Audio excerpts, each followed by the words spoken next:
Today, we're going to explore how to record a video using Trupeer. Start by visiting our homepage at app.trupeer.ai. Click on the Create New button, then select Start Recording. When the Chrome Web Store opens, click Add to Chrome. In just a few seconds, the download will be complete and the Chrome extension will be ready for use in your browser. Let's wait for the extension to finish downloading.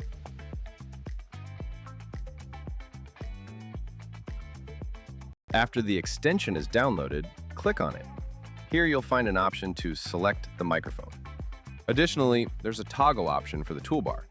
The toolbar is handy for pausing the video, canceling the recording, toggling cursor options, or restarting the recording.